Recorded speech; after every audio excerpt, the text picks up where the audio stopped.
the opportunity to join.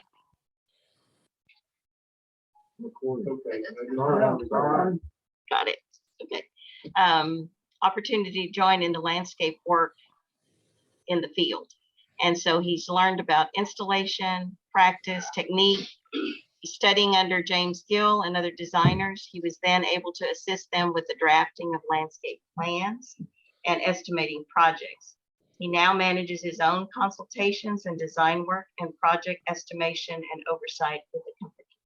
Continuing education in the trade is important to him, along with building relationships and sharing gardening knowledge with the people who live here in the coastal bend. So please welcome Harry. Thank you all for coming out, and appreciate a little battle with the rain this morning, and hopefully everybody got a good soak in the yard, or a little spitting rain is always welcome here in the South Texas. And it's always kind of patchy, and you're hoping that dark cloud comes your way and you get a little bit of it. And so today we're going to talk about kind of improving curb appeal, and I want to go a little bit broader than that too. I want to kind of dive into our backyards, and also when we talk about improving curb appeal or beautifying our yards, we want to go deeper and not just talk about pretty plants, but also kind of go into design fundamentals and the reason why we do things, kind of getting inside a landscape designer's head.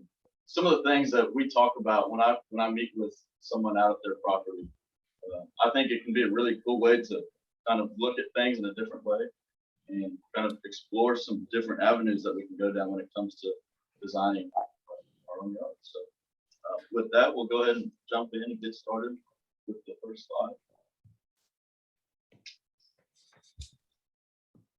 Then you can just press the arrow, the right arrow. Yeah. So the first thing I kind of go through with my clients when we first meet is I say, okay, you've called me over and we've established that you need help with your yard.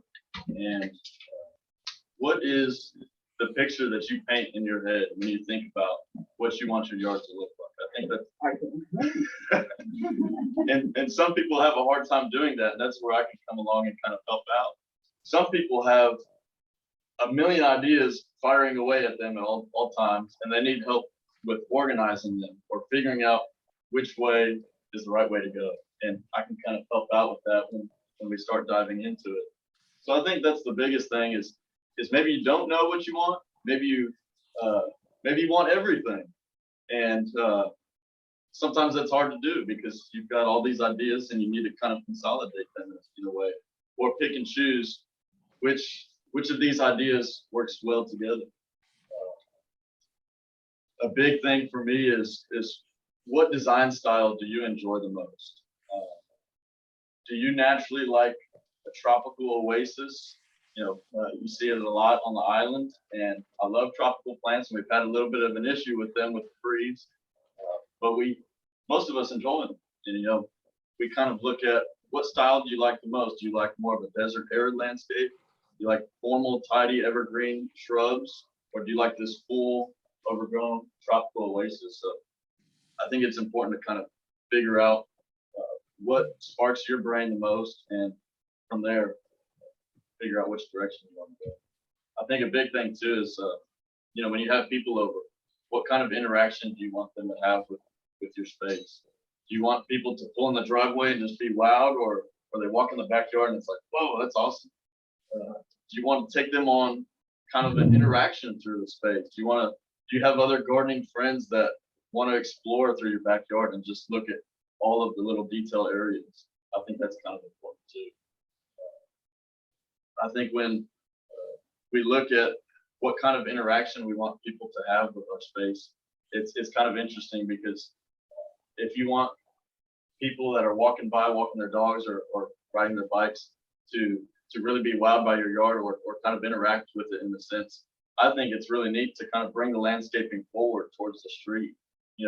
Getting rid of grass and a curb strip and landscaping that so that when people are driving by or walking by or riding their bike, I mean, it's right there in their face, and picking the right plants for the space, nestling in smaller plants that'll fit in a curb strip without just overpouring into the sidewalk. I think it's really neat because as they're going down the sidewalk, they're looking at the curb strip, they're looking at beds that are maybe more forward in the lawn.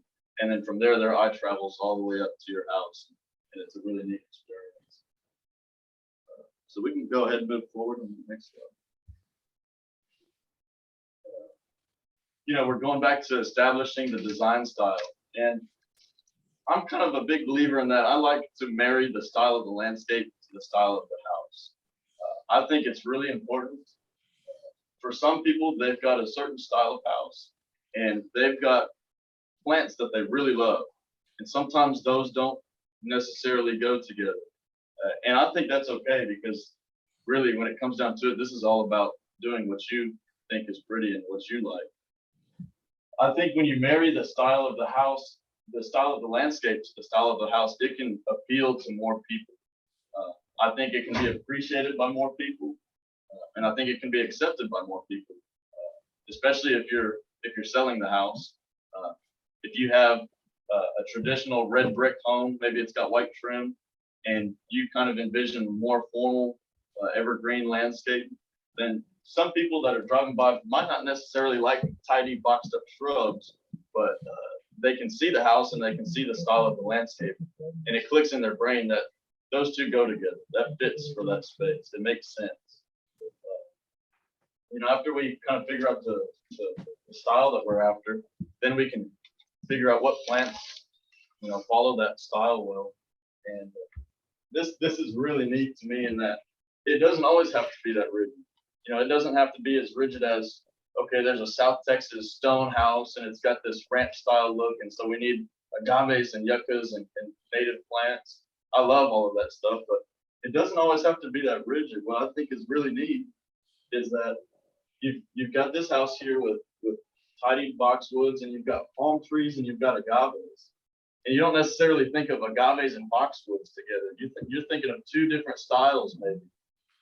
And one thing I try to tell my clients is that just because we plug in an agave or just because we plug in a palm tree somewhere doesn't mean that now it's a rock garden or now it's a tropical, like, lush forest in a sense. So I think it's really neat in that you can marry the style of the design to the style of the house, but also you can find ways to blend them all together and make it look really, really cool. You know, over here you've got some blue junipers, you've got palms, you've got kind of foliage color in these plants over here, and then you've got what looks like a yucca or a basilarium, and it looks really neat. And so there's these plants that you don't think really go together typically, but they work out well. This is from a landscape architect in Austin, Kurt Arnett with CTO Design. And here you see some tall, I believe, Italian cypress, some blooming perennials. There's even an agave tucked in the corner here. You've got rose bushes. You've got a palmetto here. It might be hard to see, and I believe this is a Palo Verde tree right here. So a lot of plants that you don't typically think in your head work well together, but when you see it, it looks really nice. And one thing I think is really beneficial is if you're planning out a space in your yard, then go ahead and print out all the pictures on a PowerPoint, and you can print out all 9 slides on one sheet. And I do this for all of my clients because the landscape plan overhead view with just plant names, it's hard to understand unless you have a visual to go along with it. So I think if you can print out everything on a sheet like this, on a PowerPoint, put all your ideas together, and then you can look at it and say, I don't think that looks good together. I think I need to change this or scoot this here. And that happens to me a lot. You know, I've got a vision for what I think looks good, and once it's printed out, I'm like, I think we need a few adjustments. So I think that can work out really well for you too.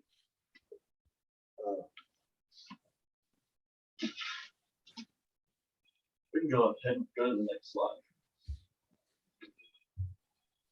A big thing is balancing, chasing every color of the rainbow with more textural interest. You know, which one is more important to you? Do you like to see a huge splash of color, which I think is great too, and especially in the wintertime when it's sunny and 75 for the majority of it. So our blooming season extends well in the wintertime a lot of times. So we can chase color, we can chase textural interest. And I think these are really neat examples of that. You've got a lot of color here. You've got some form as well. But you look at a landscape like that top right, and you've got cardboard palms, you've got agaves, you've got this soft, small grass base, and you've got some sansevieria off there in the corner.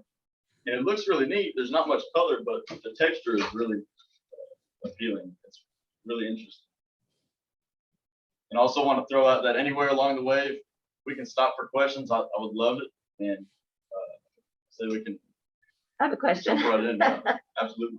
On the colors, when you have, say, a color palette, let's say you're going with a lot of pinks or something like that, I've heard or I've read that some colors make things hotter, like makes people that are in that environment feel hotter. So like reds in the summertime, woo, we're already so hot. Is that absolutely? Yeah, for sure. I think reds definitely have that effect, and I think blues are naturally more of a cooling color also. I think really what it comes down to is a lot of people have select colors that they like and that they don't like too. And I think when you can pair plants with other things and put them in locations where they're a little bit further towards the back, I like reds to maybe be further towards the back since they are more of a hotter color in a sense.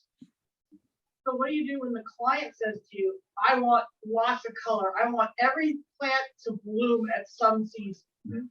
Yeah. So what I really like to do is when we're chasing color, figure out what plants we can use that will give us some sort of color year round. And for most of us here, we know our perennials are going to be blooming spring through fall for the most part. And then in the wintertime, sometimes we run into a little bit of a problem as we start getting cold fronts. And so what I really like to show people is native Yopon holly. Yopon holly trees, red berries in the wintertime. It's a native plant. The birds will love you for it. It's got to be in the right space, though. You don't want it somewhere where it's going to drop red berries all over a patio, possibly, or all over the driveway and backing out of the driveway. You know, you've got red berries smeared all the way across the concrete. So there's things to think about, and if the plant will fit in this space. Pink muhly grass, another Texas native, will bloom in the fall and a little bit into wintertime. Some people get lucky and will have a pink muhly grass that blooms well into January. Sometimes I've even seen. Copper Canyon daisy is a really neat plant that I've found that will, if it's sheared and cut back properly, you will get blooms throughout the wintertime. I've got one that has 4 blooms on it. I've waited 8 months to get 4 blooms. Mm-hmm. So is it just the pruning? I found that it's the pruning because I've found that plant, in my experience, it blooms on really, really mature foliage, and it can get big. So I found that you have to cut it back kind of in the peak season when you want to see the color in the springtime, kind of late spring, early summer, so that once you get to fall and wintertime, it's got mature foliage that it'll put out blooms. So that's one plant that I'll kind of sacrifice in a sense in the springtime so that I can get spring and summer so that I can get the fall and the wintertime color. Yeah, it sure did. And I've found that it grows back just great, even from the roots, if it was a hard freeze, cutting it down to the ground, but some survive and some don't. Yeah. Broken heart. Yeah, I know it. I love that plant, but it's a plant that can get big. So, you know, sometimes 6 foot wide, if you really let it go, it can be kept to 4 foot wide. I think aloes are another great plant to kind of put in smaller detailed areas where you can fit them, because you'll get beautiful bloom stalks in the wintertime also. So that's kind of how I try to attack that when we're looking for color year round. Some people like to focus on color. Some people like more texture. And so what I say to that is, I naturally say, let's try to find a blend of the two. But let's look at the key areas. And if color is more important to you, then let's put color in those key areas, whether it be the corner of the house or right in the entryway. And then from there, we can work in the texture in between all of those points, whether it be with shrubs that give us structure, or agaves or cardboard palms, sansevieria. There's a lot of plants that don't necessarily give you the color, but they give you the structural interest. Some people like structure more. And so that's where I say, let's do the structure in the key areas, really robust features in the key areas, and then work in the color. And we can go ahead and go on to the next one.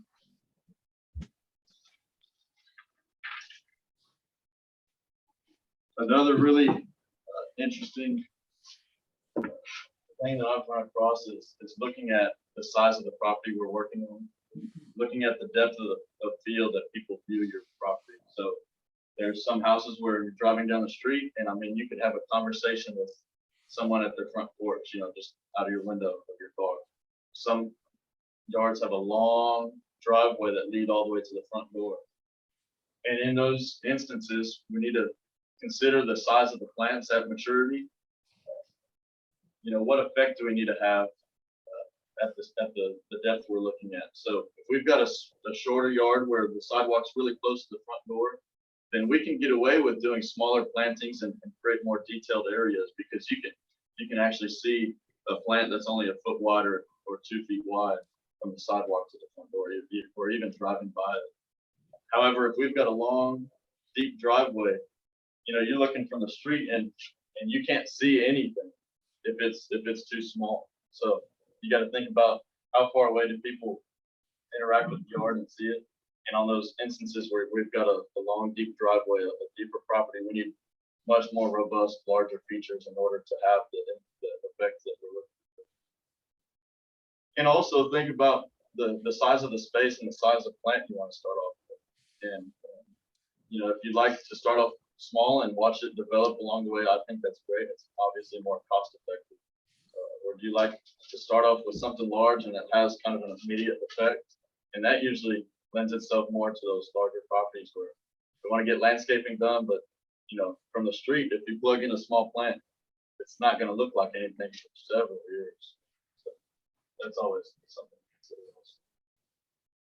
Also, I like to think about lines of sight. What direction do you mostly approach your house from? You usually have a route that you take going home. And so what angle do you view your house from? I think that's really important too. Look at what side of the yard your driveway's on. Think about what side you constantly approach to your house from.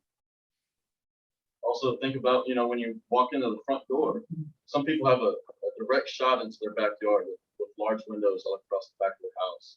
And so when you navigate through the house, think about what people see from the kitchen, from the living room. You can sit down on the couch and then look at what windows are viewing where, and then map those spots out in the yard and figure out what's most important to you. Is it color or is it texture? And figuring out what you want you and your guests to see throughout those different spaces in the yard. Another really key thing with that too is think about the plant that you're plugging into that space too. So let's take Pride of Barbados, for example, Poinciana. And we'll see that plant throughout this PowerPoint also. Beautiful orange blooms, would look great in the summertime, you know, viewing it from the kitchen, but in the wintertime, it's going to look rough. It's going to look rough.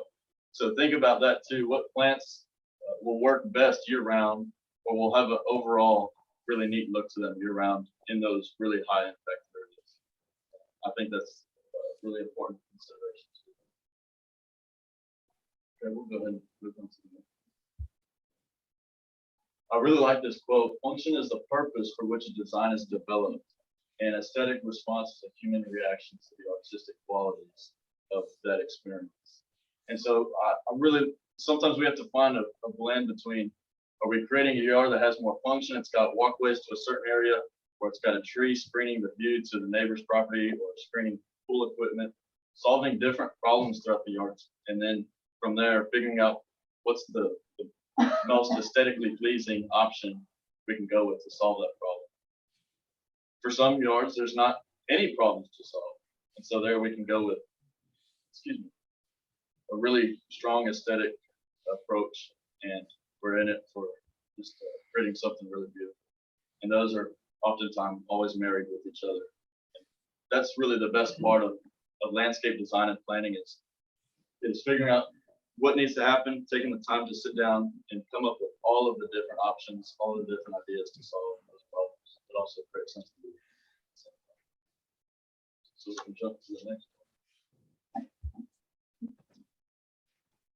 You know, the functionality of a landscape. We talked about visual screening, and I'm going to jump right into this plant right here because I think we've got a lot of myths to debunk with bamboo. It's a great plant. There's running bamboo and there's clumping bamboo. And bamboo gets a bad rep. The running bamboo jumping into the neighbor's yard 10 feet this way, 8 feet this way, and going underneath the fence. Clumping bamboo is an entirely different plant.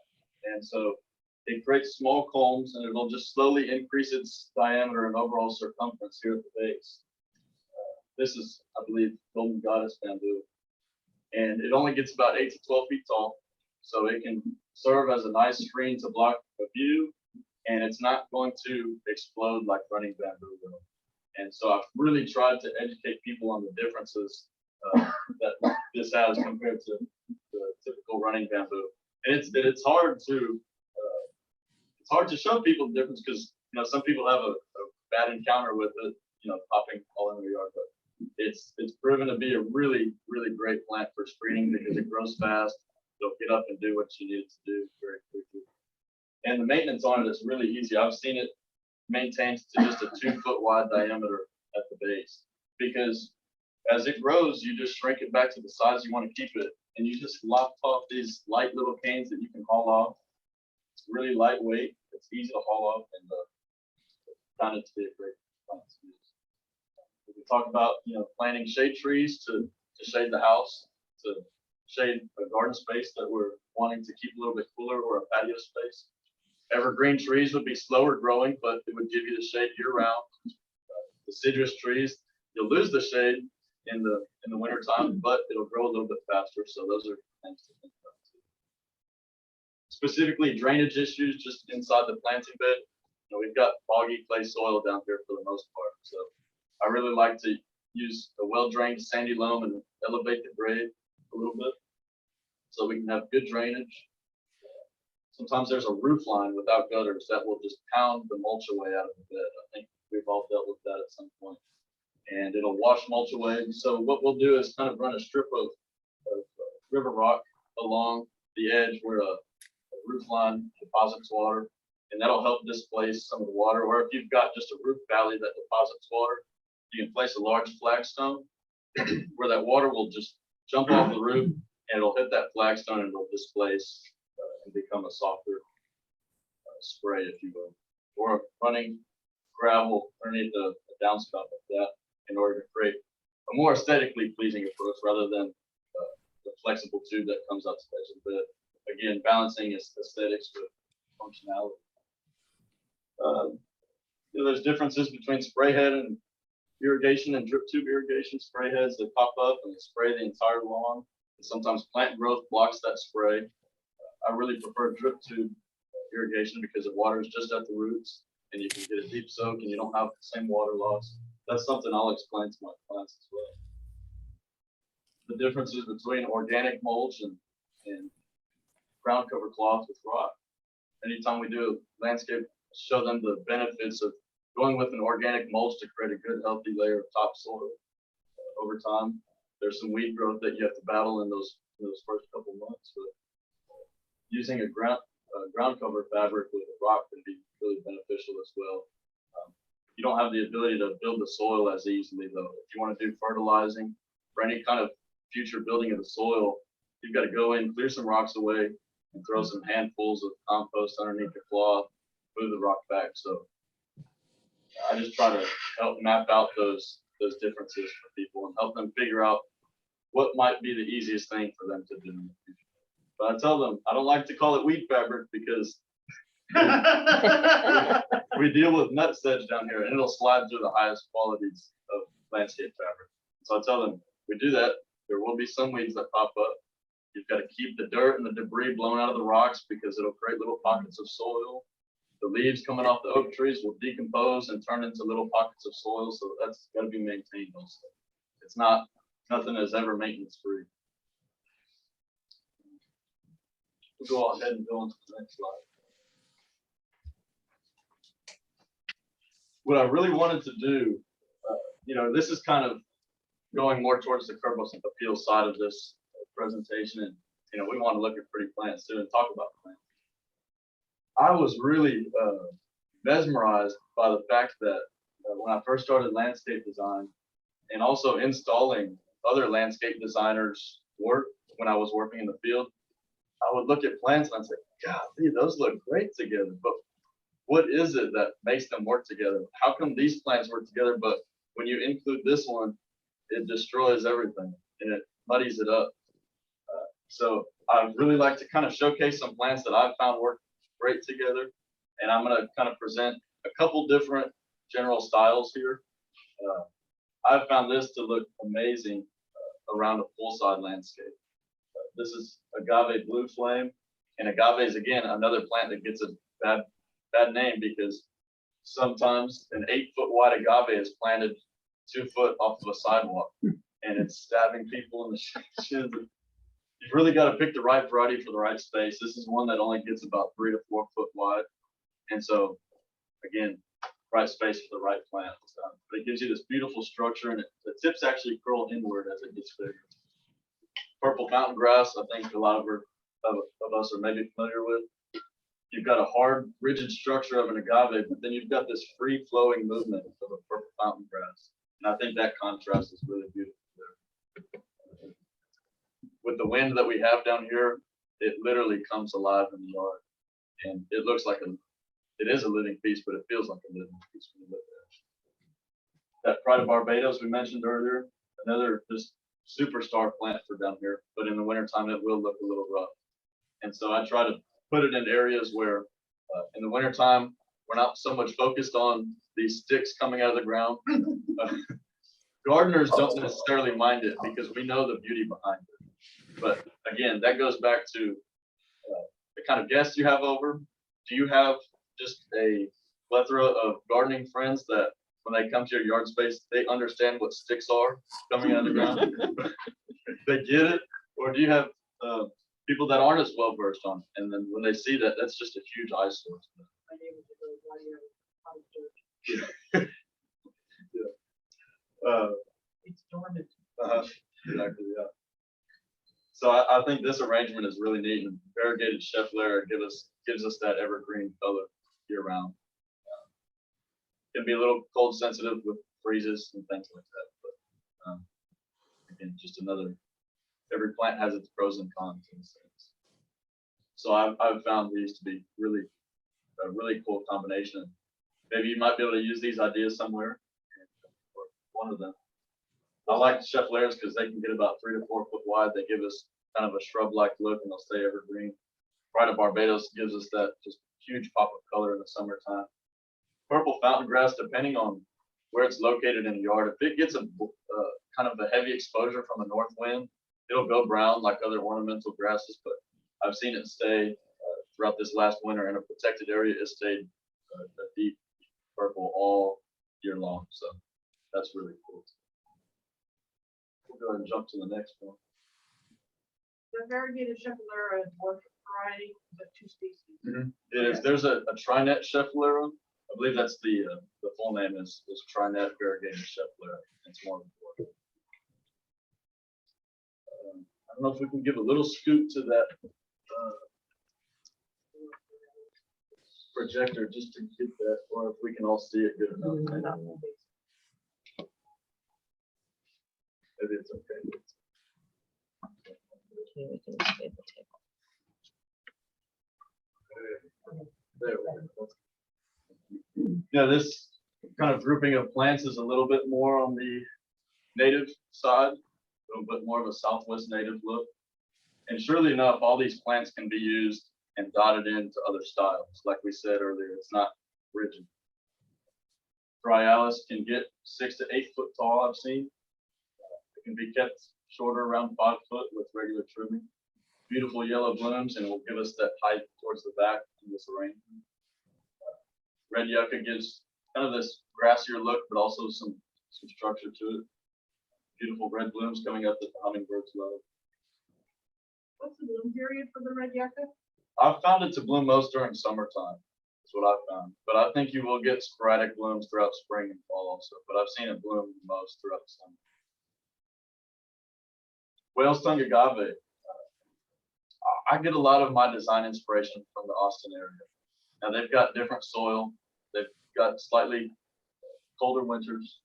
And so when I go up there, I like to pull some of those ideas and try to bring them down here. And this is a plant they use a lot, is the whale's tongue agave. It's about 4 to 5 feet wide, but it just has a beautiful presence in the yard. And it can be used in tropical landscapes, more native landscapes, or even formal evergreen landscapes like we saw in that picture from earlier with the large agaves and boxwoods. Just creates a beautiful artistic piece. They're really cold hardy down to about 15 or 20 degrees. And so I think if you've got the space for it and you can build up the soil a little bit, give it good drainage, it's a plant that you can plug in and forget about it. I mean, I plant them and don't even water them the day I plant them. You could give it water maybe once a month and it'll grow a little faster. But Greg's mist flower, great plant for monarch butterflies when they're migrating through. It will have a little bit weedier look to it. And so that's something I explain to my clients is that the picture looks great, but when it looks rough, it looks rough. You know, it has more of a natural kind of sprawling, kind of weedy look to it. It's not an eyesore for me, but maybe it is for some people. And so I just try to explain what these plants can look like at different times of the year. And I think that's really important is to kind of manage your expectations for a certain plant that you're picking out and understand what it'll look like throughout different times of the year. Red yuccas, you'll get this beautiful bloom spike, but then it's going to turn brown and that's going to get crispy and crunchy. You've got to go in, clean out leaves that turn brown. You've got to clean out bloom spikes. With dry Alice, it'll look a little bit rougher in the wintertime. It'll kind of get this bronzy brown, kind of reddish foliage to it. Probably won't have much color going on. Does that stay, or do the leaves stay on it, or it's going to drop all leaves? It will drop about half of its leaves, I found. Sometimes all of it during that freeze, it just melted to the ground, freeze of last year. But this winter, I've seen it drop probably about 50% of its leaves. It kind of kills nice, you know. Yeah, for sure. But then it comes back in the spring really quickly. Mm-hmm. It sure does. Yeah, plants really appreciate a good hard cutback. And that's another thing I try to talk to my clients about is that when you have plants looking rough, you know, depending which type of plants they are, you know, I'll typically come up with a maintenance plan for these plants and help them along the way. But give them a good hard cutback and they'll really appreciate it. And some plants don't require it, like a red yucca doesn't necessarily need to be cut back. But plants like red yuccas, irises, even bird of paradise, you don't necessarily cut them back. You can just kind of look at the plant, and as it matures, you'll see just individual clumps all around the entire perimeter of the plant. And if you ever want to shrink its size down, you can just go through and remove outer clumps until you slowly decrease its overall size. And I've seen a bird of paradise that was 9 feet wide before, and I mean, there's just individual clumps everywhere. Client was asking, do I cut this back? And I said, no, you can just go through and wiggle these out. Most of the time, they'll just wiggle right out. You can just shrink it down until you get it the size that you want. Let's jump to the next one. Now, this follows a little bit more of an evergreen style. Some of us might be familiar with Japanese yews, a lot of different varieties. Typically used Japanese yew Mackay.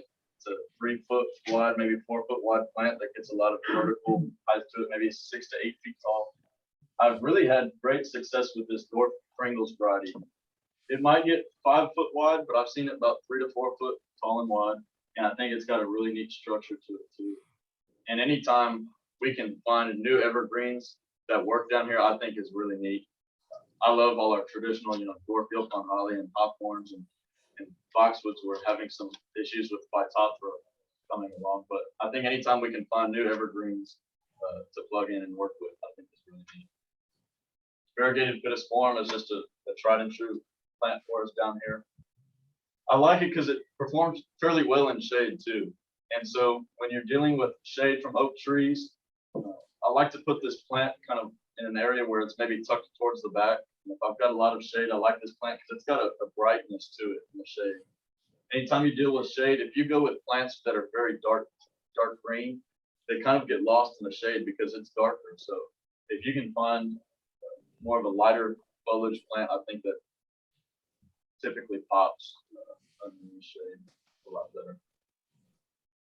Plumbago, again, one we're familiar with, great pop of color, but it's one of those plants you've got to talk to people about how it grows, because it can definitely explode and get out of hand if it's not trimmed. So I really like to put it in a space where it's going to have the freedom to get maybe 5, possibly 6 feet wide.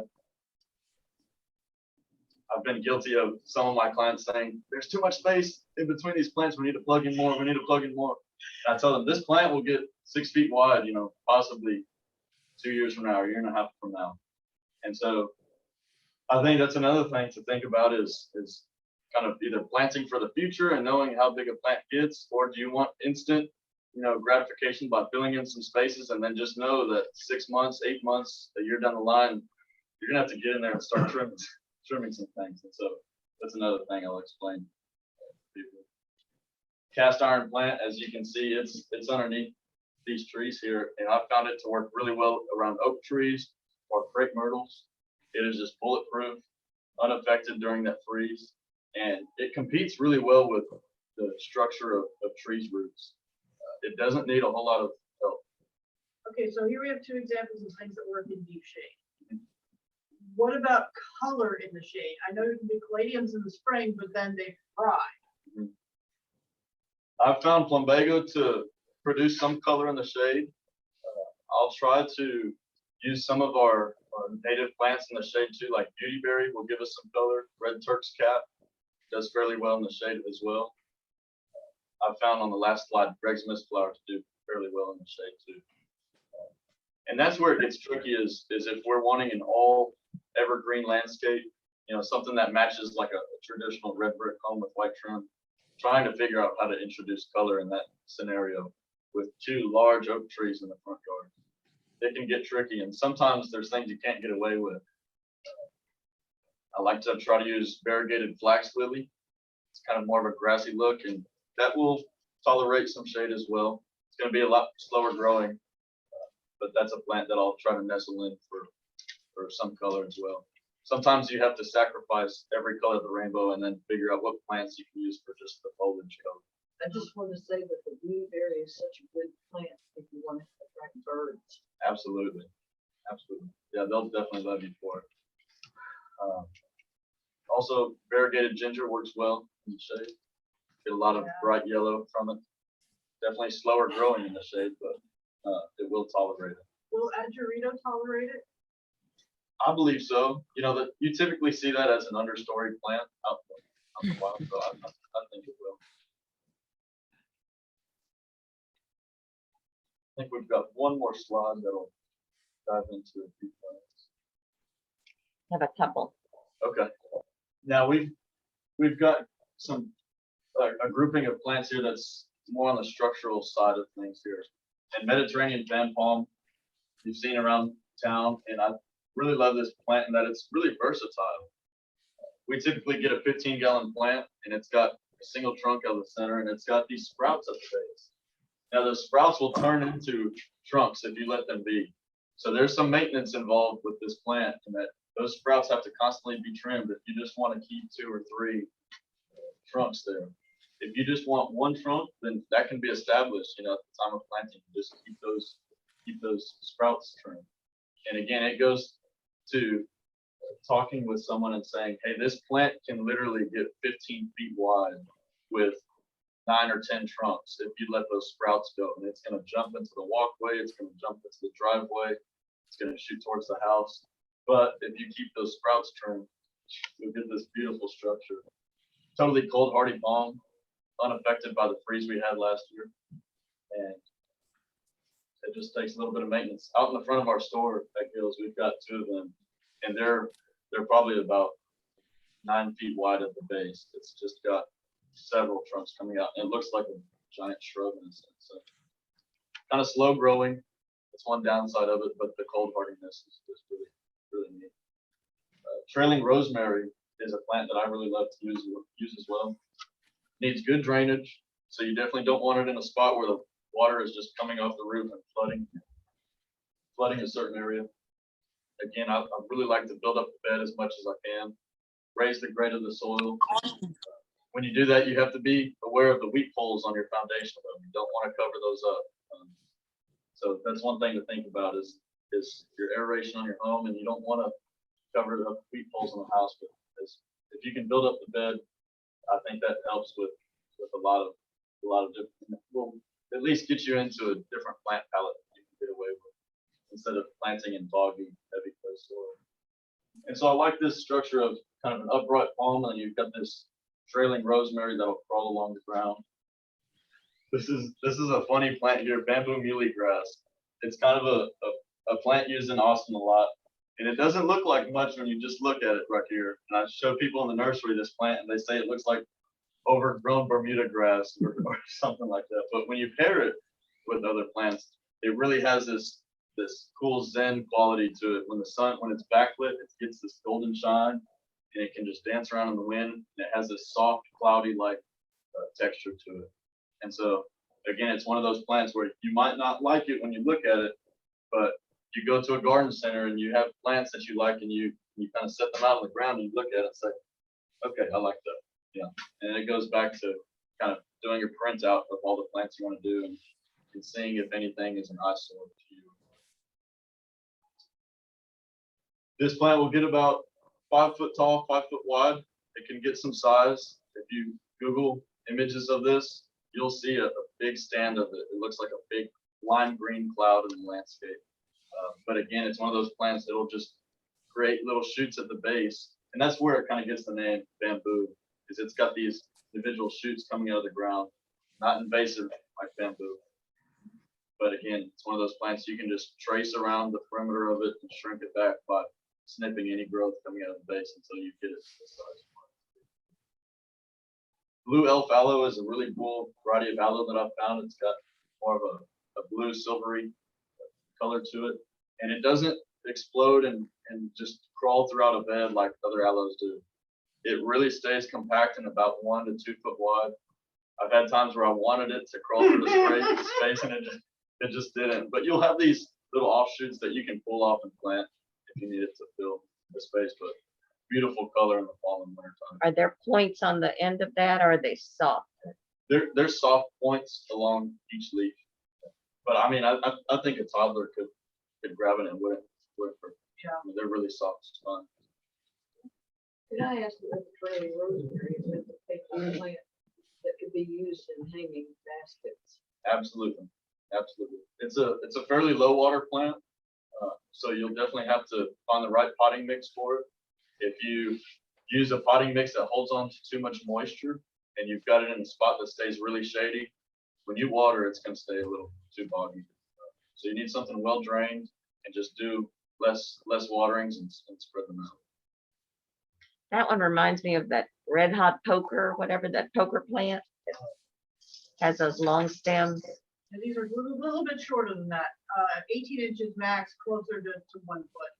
I'm not familiar with that one. I'll have to research that. That's a northern plant. Okay.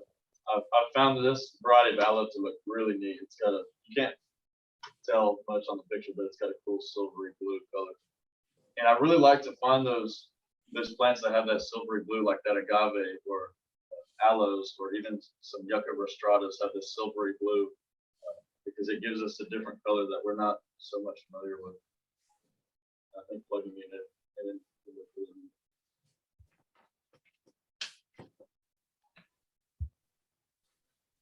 so I wanted to kind of take some time to answer any questions, but also I've got 4 websites here that I think are amazing resources for knowledge. The first one is Pam Pennick, and I believe she lives in Austin, but she does a lot of blogs on Hill Country Gardens. She also has an article with Central Texas Gardener as well. She does blogs at different jobs that landscape architects have done, and she kind of just drives down the street when she sees a pretty garden. She rings her doorbell and says, "Hey, can I do a tour?" and put this online. So really neat. Central Texas Gardener, great program as well. I believe they were in unison with PBS for a little while as far as getting their videos out there, but you can find all of their stuff on YouTube and their website as well.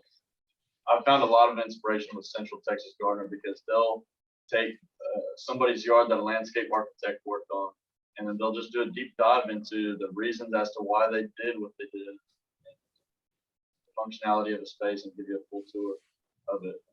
And you'll I have find a question. Yep. Okay, I have 2 oak trees in the front, and I have a asparagus fern planted around each one of them, but it's a little sparse right now. But I want to add some color. Like, is it too late for daylilies? I think I would probably wait until we get a couple months into spring, and then the availability at the growers will be a lot more readily available, and you'll be able to have more plants to choose from. But I think I would say it's maybe early in that I've seen the most availability around the springtime. Is when we get most of those plants in. Do you have another suggestion? I even kind of want like some larkspurs and flowers or something like that. Mhm. Trying to get the color on oak trees, it depends on how big they are, because the competition is rough there. I think if anything, I might try a variegated flax lily, and you've got foliage and color in the foliage. I don't have a good answer for that right off the bat right now. I've got a lot of ground to cover because, like I say, the fern is a little sparse yet, but I know it'll fill in, but it's a little sparse right now. Mhm. Mhm. I think the daylilies would be a good try in the springtime, and I found generally around March and April we've got those plants readily available, and there's good supply of them. Okay, when do they bloom? I know I see them blooming up down Saratoga. I've But found them to bloom in the heat of the summertime. Typically, is when I've seen them bloom most. Okay. Okay, thank you. Yeah, my pleasure. Thanks for asking that question. That African succulent, bulbine will tolerate some shade. Yeah, absolutely. It actually appreciates a little bit of shade too. But I don't What know was how that? far it'll go. Orange bulbine is something that might work, especially if you can build up the soil a little bit around that oak tree. I think that'll help a lot. One thing I would remember with that plant is when you've got trees, you got to think about the structure of the plant and how it's going to catch debris, especially with all the acorns that we had coming off the oak trees. So you think of an agave or an aloe, and you think of its relation into debris that's coming off. There'll be some maintenance in keeping it free of debris, and that's one thing. So that is 2 bloom seasons, right? Like spring and fall kind of thing. I've found it to kind of bloom almost year round, spring through fall. I've seen consistent color with that plant spring through fall. The bulbine. Yes, orange bulbine. 2 other links here. Arizona Plant Lady, again, just another blog. They have a lot of plants that we typically use, Palo Verde trees, yuccas, Texas sage, different ornamental grasses like mealy grasses. She's got a lot of neat things to put out there. And CTO Design is the company of that Kurt Arnett landscape architect that I mentioned earlier. He's got all of his projects in a gallery, and you can scroll through pictures and see everything that he does. I think you could get a lot of neat inspiration. That's everything I have today. If there's any more questions, I'd be happy to answer it.